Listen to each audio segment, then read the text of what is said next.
বীর মুক্তিযোদ্ধা শহীদ প্রেসিডেন্ট জিয়াউর রহমান রাষ্ট্র ক্ষমতা আসলেন কেমনে? উনি তো পলিটিশিয়ান না, সরকারি সরকারি সরকারি কর্মচারী।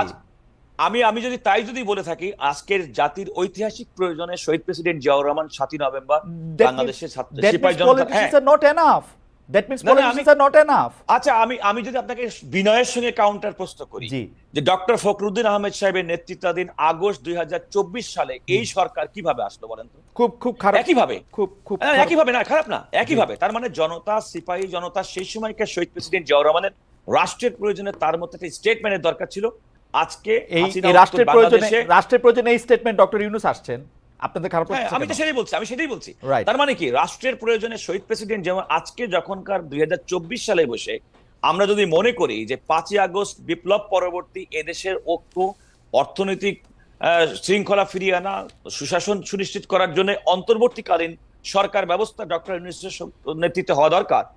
৭৫ পরবর্তী বাংলাদেশের সময় শহীদ প্রেসিডেন্ট জিয়াউর রহমান তৎকালীন সময়ের মানুষের কাছে সবচেয়ে গ্রহণযোগ্য ব্যক্তি ছিল, যিনি বাংলাদেশকে লিড করতে পারবেন। রাইট, এবং কিন্তু আজকে দ্যাট ওয়াজ একই প্রক্রিয়া।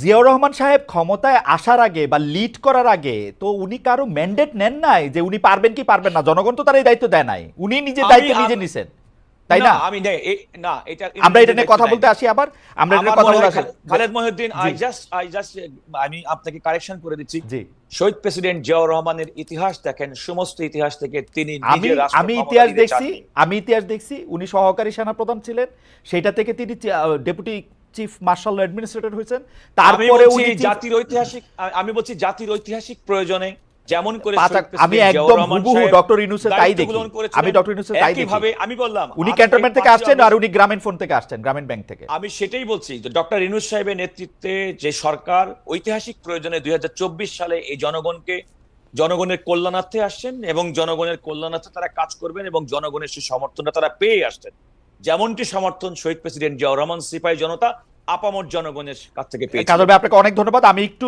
জনাব নাসিরউদ্দিন পাটোয়ারির কাছে যাই, আমি আসবো আবার আপনার কাছে। আপনার কাছে আমাদের অনেক প্রশ্ন রয়েছে, সরি প্রথম প্রশ্নটা একটু বিলম্বিত হয়ে গেল। জনাব নাসিরউদ্দিন পাটোয়ারি, ২ মাসের মধ্যে আপনাদের রাজনৈতিক দল হতে যাচ্ছে, পাশাপাশি বৈষম্য বিরোধী ছাত্র আন্দোলন ও জাতীয় নাগরিক কমিটির প্রেসার গ্রুপ হিসেবে সক্রিয় রাখার কথা বলেছেন আমরা।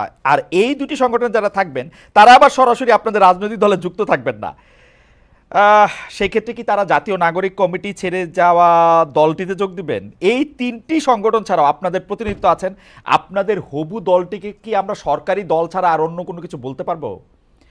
মানে কেন আমরা এরকম বলতেছি জনাব নাসিরউদ্দিন পাটোয়ারি, এই বৈষম্য বিরোধী ছাত্র আন্দোলন থেকে শুরু করে নাগরিক কমিটি বা উপদেষ্টাদের সম্পর্কে নানা ধরনের, যেমন আমি জনাব মতিউর রহমান চৌধুরীকে উদ্ধৃত করতে চাই। জনাব মতিউর রহমান চৌধুরী ওই দিন বলেছেন, মানবজমিনের সম্পাদক, যে এই সরকারে যারা আছেন তারা কি সবাই ফেরেস্তা, কারো বিরুদ্ধে কোনো কিছু লেখা যাচ্ছে না কেন, আপনারা সব ক্ষেত্রে প্রভাব বিস্তার করতেছেন, সব জায়গার মধ্যে আপনারা ট্যাগিং করতেছেন, আপনারা একটা নির্বাচিত সরকারকে ক্ষমতায় আসতে দিচ্ছেন না, আপনারা নিজেদের ক্ষমতা নিজেরা প্রলম্বিত করতেছেন, আওয়ামী লীগের দোষ আপনারা বিএনপির উপরে চাপাচ্ছেন। আপনি যদি একটু মন্তব্য করতেন জনাব নাসিরউদ্দিন পাটোয়ারি। অনেকগুলা ধন্যবাদ দেশ প্রবাসে যারা ঠিকানা দর্শক বিন্দু দ্বারা দেখছেন এবং সহ আলোচক যিনি রয়েছেন প্রথিতযশা আইনজীবী এবং খালেদ ভাই সবারই একজন প্রিয় মানুষ। সো অনেকগুলা প্রশ্ন এসেছে এবং প্রশ্নগুলো আমি একে একে উত্তর দিচ্ছি। প্রথমত হলো 5th অগাস্টের আগে যে আন্দোলনটা হয়েছিল এটা কোনো অর্গানাইজড ওয়েতে আন্দোলনটা ছিল না, এটা একটি জনগণের স্বতঃস্ফূর্ত অংশগ্রহণ ছিল। এই অংশগ্রহণের মধ্যে যেটা আমরা চীন বা কম্বোডিয়া, ভিয়েতনাম বিভিন্ন দেশের যদি উদাহরণটা নিই, সেখানে কিন্তু একটি অর্গানাইজেশনের মধ্যে বিপ্লবটা হয়েছিল। ইভেন 90-এ যেটা হয়েছে বিভিন্ন অর্গানাইজেশন সেটা লিডিং পজিশনে ছিল। কিন্তু এই আন্দোলনটা আমরা যেটা করতে সক্ষম হয়েছে, এটা অনেকটা লুজ কানেকশনের মধ্যে দিয়ে হয়েছে, যে যার জায়গা থেকে যতটুকু সামর্থ্য ছিল অতটুকু দিয়ে হলো আন্দোলনে ঝাঁপিয়ে পড়েছিল। এবং আমরা আন্দোলনে প্রাথমিকভাবে ওই ধরনের কোনো অর্গানাইজ যারা ফোর্স বাংলাদেশের রাজনৈতিক শক্তি রয়েছে তাদেরকে ওইভাবে পাইনি। ফলত আমাদের জায়গা থেকে, যারা কানেক্টিভিটির জায়গা থেকে, যারা একদম সাধারণ প্রান্তিক লেভেলের মানুষ ছিল, তারা অনেক বেশি অংশগ্রহণ ছিল। এবং এই আন্দোলনটা যদি আগে থেকে অর্গানাইজ থাকতো তাহলে হয়তো বা এই পর্যন্ত আমরা একটি নতুন পথযাত্রায় পরিক্রমায় অবতীর্ণ হতে পারতাম। কিন্তু সেই যাত্রায় আমরা যখন আন্দোলন এবং শেখ হাসিনা যখন পালিয়ে গেল, সেখানে দেখেছিলাম যে মব জাস্টিস হচ্ছে, বিভিন্ন জায়গায় অনেক ক্রিয়া কার্যকলাপ হচ্ছে। তখন আমরা চিন্তা করলাম যে আমরা বিভিন্ন জায়গায় যাত্রাবাড়িতে যিনি আছেন, মিরপুরে যিনি আছেন, উত্তরাতে যিনি আছেন, পুরো বাংলাদেশের রংপুর, সিলেট, এই যে বিভিন্ন ডটস গুলা বিভিন্ন জায়গায় রয়েছেন, তাদেরকে আমরা একসাথ করার একটা উদ্যোগ নেই। একসাথ করার মধ্যে উদ্যোগ নিয়ে যদি আমরা একটা অর্গানাইজড ওয়েতে করতে পারি, তাহলে হয়তো বা রাষ্ট্রের যে একটা জায়গায় আমরা মুক্তি দিয়েছিলাম, সেই মুক্তিটা আরো ভবিষ্যতে এগিয়ে নিতে পারবো। তো সেখানে স্টুডেন্টদের একটা কানেক্টিভিটি ছিল বৈষম্য বিরোধী ছাত্র আন্দোলনের মাধ্যমে, কিন্তু নাগরিকদের ওইভাবে হলো একটা অর্গানাইজড ফোর্স ছিল না যারা আন্দোলনে এসেছিল। নাগরিকদেরকে আমরা কানেক্টেড তৈরি করার জন্যই কিন্তু জাতীয় নাগরিক কমিটি 8ই সেপ্টেম্বরে গঠন করি, এবং সেখানে আমরা অনেকাংশে কানেক্টেড করতে সক্ষম হয়েছি। ভবিষ্যতে আরো এটা চলমান থাকবে।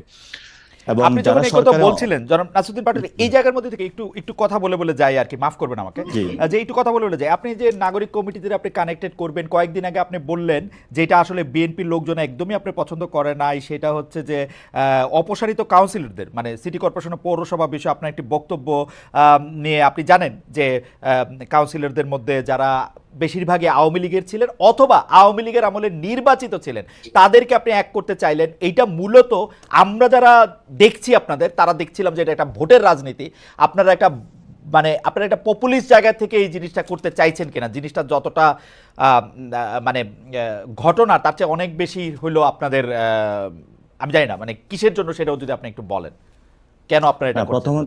প্রথমত বিএনপি যে পছন্দ করছে না, এটা শুধু বিএনপি না, অন্যান্য রাজনৈতিক দলে একই ধারাবাহিকতা আছে। কারণ আমরা বরাবরই বলে থাকি একটা জেনারেশনের রূপান্তর হয়েছে, অর্থাৎ পুরাতন যে ওল্ড সিস্টেম, এটা আমরা সেই 3 তারিখে এক দফা দাবি যেটা নাহিদ ইসলাম উত্থাপন করেছিলেন, পুরাতন যে বন্দোবস্ত রয়েছে, ফেসিস্ট বন্দোবস্ত, সেটার আমরা বিরোধিতা করছি এবং আমরা নিউ একটি নতুন রাজনৈতিক বন্দোবস্ত চাচ্ছি। তো পুরাতন বন্দোবস্তের মধ্যে আমরা দেখতে পাচ্ছি ইনস্টিটিউশন গুলো ধসে পড়েছিল। গত 53 বছর অনেকগুলো রাজনৈতিক দল এসেছিল, তারা এগুলোর কোনো সুষ্ঠু প্রক্রিয়ার মধ্যে গঠন করতে পারেন নাই। ন্যাশন যে জায়গা ছিল সেটাতে একটা ডিসক্রিমিনেটরি জায়গা ঠেলে দিয়েছিলেন, এবং একটি বিভাজনের রাজনীতিতে বাংলাদেশে গত 53 বছর ছিল।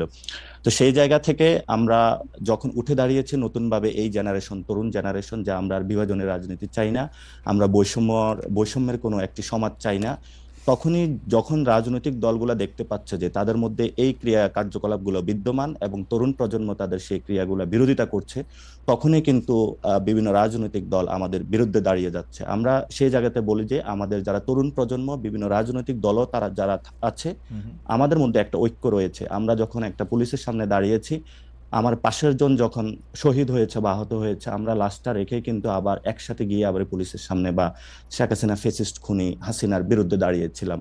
তো ঐক্যটা আমাদের মধ্যে রয়েছে, এটা হলো আমাদের কাছে একটা প্র্যাকটিক্যাল ঐক্য। It's not about the political party alliance বা কোনো কিছু হবে। এবং সেই তরুণ প্রজন্মের বিরুদ্ধে যখন নট অনলি বিএনপি অথবা অন্যান্য রাজনৈতিক দল দাঁড়াচ্ছে, সেটাতে স্পষ্টত একটি বিভাজন দেখা যাচ্ছে। কারণ আমরা মনে করি যে নতুন যে ব্যবস্থা সেটা আমরা মেনে নিব না, আমরা একটি পুরাতন ব্যবস্থাকে আমরা মেনে নিব, আর আমরা একটা নতুন ব্যবস্থা চাই, যেটার মধ্য দিয়ে আমাদের মর্যাদার অবস্থাটা ফিরে আসবে, দক্ষিণ এশিয়াতে বাংলাদেশ একটি নতুন জায়গায় অবস্থান করবে। দ্বিতীয় যে কোশ্চেনটি আপনি করেছিলেন, প্রথমত আমি বলি যে সরকার একটি প্রজ্ঞাপনের মাধ্যমে যারা হাসিনা আমলে কাউন্সিলর হয়েছিলেন তাদেরকে একসাথে সবাইকে হলো পদচ্যুতি বা পদত্যাগ করিয়েছে। কিন্তু সেখানে কিছু মানুষ ছিল যারা হলো স্বতন্ত্র ছিল, এবং অনেকেই বিএনপির ছিল, অনেকে জামায়াতের ছিল, যারা হাসিনা